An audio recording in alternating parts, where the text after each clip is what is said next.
AI-generated stories. 1. Conor McGregor's magical adventure. Conor McGregor was a regular college student flittering through life without a real purpose. He spent his days attending classes and partying with his friends. Little did he know, however, that his life was about to change. One night, while watching at Tsumugi 3's Dimensional Anim Weifu contest, Conor was shocked to hear some strange noises coming from outside. Not knowing what to make of it, Conor headed out the window, only to be met with an unexpected sight. A flock of Anim Weifu birds had descended upon the town, their purpose unknown. Conor was immediately taken back by the strange occurrence, but soon realized that the birds were here to reclaim the energy of the Weifus. He quickly realized that if the birds were successful in their mission, the world would be plunged into chaos. In a desperate attempt to prevent something terrible from happening, Conor decided to use his knowledge of Tsumugi and unleash an unstoppable harem of Anim Weifus upon the town. Using his connection to the cosmic energy of the Weifus, Conor was able to vanquish the birds and save the town. Afterwards, Conor was celebrated as a hero and was seen by many as a symbol of hope and adventure. He became a master of Tsumugi and became well known throughout the world for his exploits. To this day, his story is still being told and his name lives on. 2. Blubber. Tom Hanks was walking down the street one afternoon, enjoying the warm summer breeze. Suddenly, he was stopped in his tracks by a strange sight. There, in front of him, was an exact replica of himself, complete with the same clothes, hairstyle, and even the same mannerisms. Tom was so taken aback that he couldn't even speak. The other Tom, however, had no such issue. He immediately began to explain why he was there. "I'm here to talk to you about the health benefits of raw seal blubber," he said. "It's high in omega-3 fatty acids, which can help reduce inflammation and improve your cardiovascular health." Tom was intrigued. He had heard of the health benefits of eating raw seal blubber, but he had never actually tried it. He asked the other Tom to elaborate. The other Tom began to explain in more detail. He talked about how the blubber could help reduce cholesterol levels and even improve brain function. As he spoke, Tom noticed something strange. The other Tom's eyes began to water uncontrollably. Tom was concerned. He asked the other Tom if he was okay, but the other Tom just kept talking about the health benefits of raw seal blubber. Tom was about to offer to take him to a doctor when the other Tom suddenly stopped talking and collapsed to the ground. Tom rushed over to the other Tom and saw that he was leaking fluid from his eyes and nose. He had tears streaming down his face and was having trouble breathing. Tom quickly called for an ambulance and the other Tom was taken to the hospital. After a few days in the hospital, the other Tom was released with a clean bill of health. Tom was relieved that the other Tom was okay, but he was still confused about what had happened. After talking to the other Tom, he learned that the tears had been caused by his strong emotions about talking about the health benefits of raw seal blubber. Tom was amazed by the other Tom's passion and commitment to health and well-being. He thanked him for helping him to better understand the power of raw seal blubber and promised to consider adding it to his diet. The two Toms parted ways, but Tom was left with a deep appreciation for the power of raw seal blubber and the passion of the other Tom. John was an environmentalist who had dedicated his life to protecting the planet.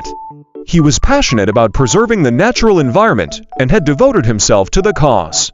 One day, John was out in the woods, surveying the area for any potential threats to the environment. As he walked through the trees, he felt an urge to do something drastic. He wanted to make a statement, to show the world that he was serious about protecting the environment. So, with his small hands, John began to rip trees out of the ground with his bare hands. He worked quickly and efficiently, tearing out the trees and throwing them aside. He was determined to make a difference. As he worked, John felt a sense of satisfaction. He was doing something to make a difference, and he was proud of himself. But then, something unexpected happened. As John ripped out the trees, he realized that he was actually saving the world from oxygen deprivation. By removing the trees, he was allowing more oxygen to be released into the atmosphere. John was amazed. He had never expected that his actions would have such a positive effect on the environment. He was filled with a sense of pride and accomplishment. John continued to work, removing more and more trees from the ground. He was determined to make a difference and to save the world from oxygen deprivation. And, in the end, he did. 4. Bloomin' paper. In a world where people ate newspaper, one man dared to be different.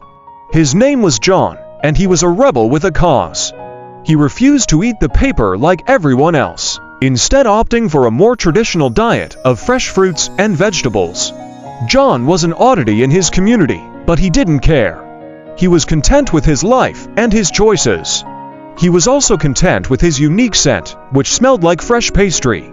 John had a deep passion for Orlando Bloom, and he often dreamed of meeting him one day. He would spend hours watching his movies and reading about him in the newspaper. He was determined to make his dream come true. One day, John decided to take a risk. He gathered up all of his courage and wrote a letter to Orlando Bloom, telling him about his love for him and his dream of meeting him. He sent the letter off, not expecting a response. But to his surprise, he received a response from Orlando Bloom himself. He was invited to come to Orlando Bloom's home and meet him in person. John was ecstatic. He quickly packed his bags and made his way to Orlando Bloom's home. When he arrived, he was welcomed with open arms. They talked for hours, and John was able to share his story and his passion for Orlando Bloom. At the end of the night, Orlando Bloom gave John a special gift. It was a box of fresh pastries, a reminder of John's unique scent. John left Orlando Bloom's home with a newfound sense of confidence. He had taken a risk, and it had paid off. He was now living proof that it was possible to be different in a world where people ate newspaper. 5. Uncle John. It was a clear summer day at the Formula One track. 3 people with salty faces watched from the grandstand as the engines roared with a furious intensity. The adults were cousins Jane, Bob, and Jack, who had come to spend the day at the racetrack. Suddenly, Jane noticed something peculiar coming down the track behind the racers. It was her Uncle John. He had an inflatable version of himself that he was carrying and juggling along the track. When he saw the 3 of them, he waved and smiled, making the race seem all the more exciting. They laughed and waved back when they saw, but then Jane noticed something else about her uncle. His eyes had a strange kind of sparkle to them. It seemed to draw all of them in. The 3 of them glanced at each other and then, without a word, slowly reached across and touched each other's eyes. It was a gesture of deep affection and an acknowledgement of the bond between the 3 of them. In that moment, they realized that the sparkle in their uncle's eyes was not just a sparkle, but something much greater. Through it, they experienced something special and meaningful. They knew in their hearts that no matter how long they were apart, they would always be connected. They were family. 6. You're still here. Once upon a time, a town of fire hydrants lived peacefully and happily. They were content with their lives and enjoyed the company of one another. One day, an enormous dog appeared in the town. The hydrants were terrified and quickly ran to hide. The dog barked and growled, and the hydrants were afraid that it was going to attack them. The dog, however, had a message for the fire hydrants. He warned them of the dangers of tax evasion. He told them that if they didn't pay their taxes, the government would take away their homes and their belongings, leaving them with nothing. The hydrants were shocked to hear this news, but they took the dog's advice to heart. They started paying their taxes on time, and the town was soon back to its peaceful and happy state. The hydrants had learned a valuable lesson that day. No matter who you are, you must always abide by the law. They would never forget the giant dog and the lesson he taught them. 7. Fishy business. John was a young man with a big heart and a great love of music. He was always going to shows, buying concert tickets, and collecting albums. He was passionate about music and never missed an opportunity to see his favorite bands. But lately, John was becoming more and more disillusioned with the concert scene. Everywhere he went, it seemed like Fish were the stars of the show. Fish that could play instruments and sing.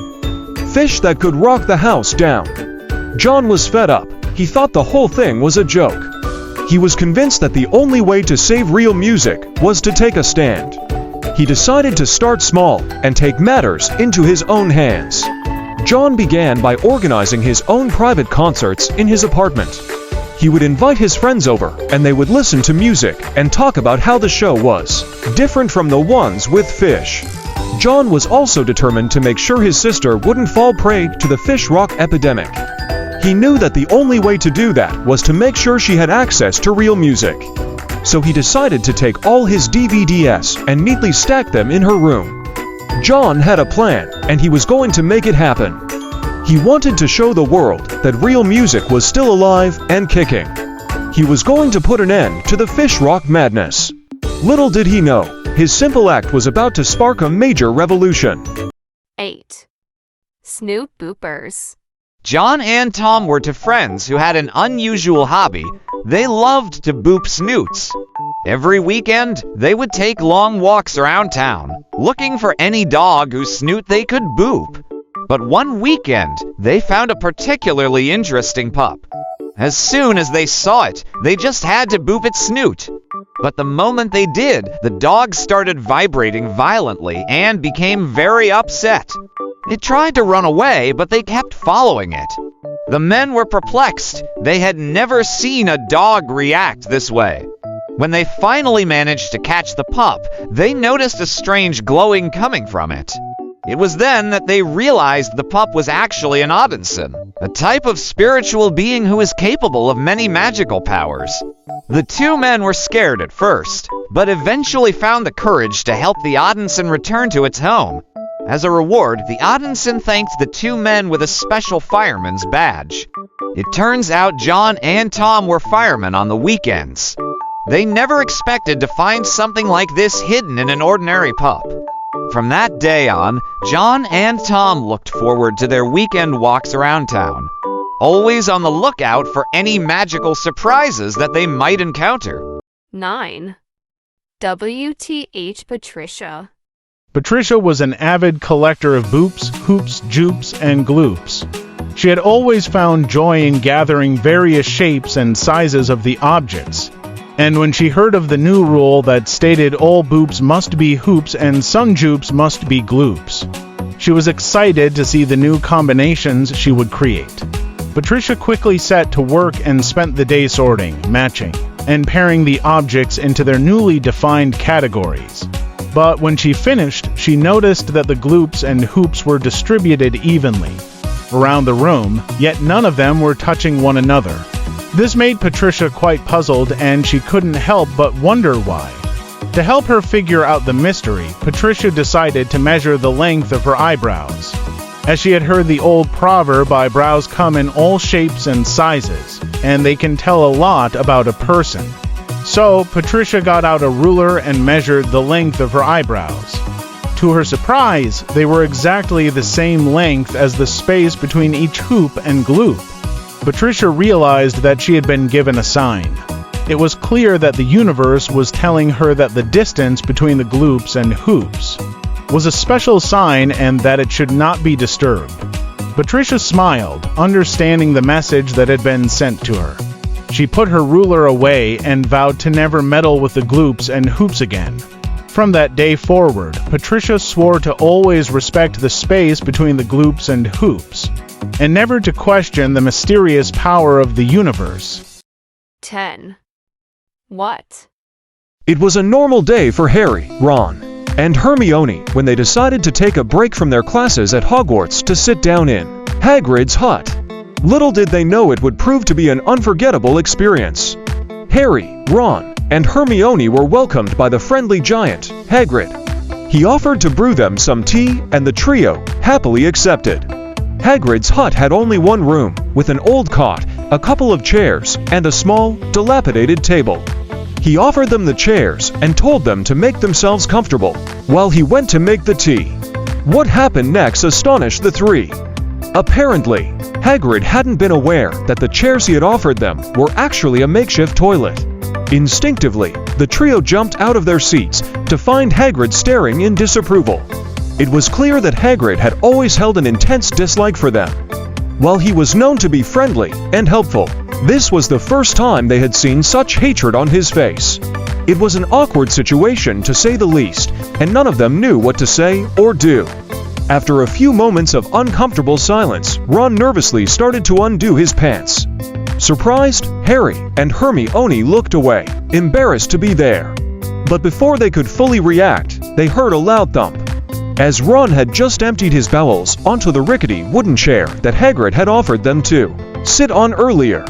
Realizing the extent of their mess, Harry, Ron, and Hermione quickly scurried out of the hut, not even daring to glance back at the livid Hagrid. Once outside, the three of them just stood there not saying a word for a few minutes, not quite sure what to do.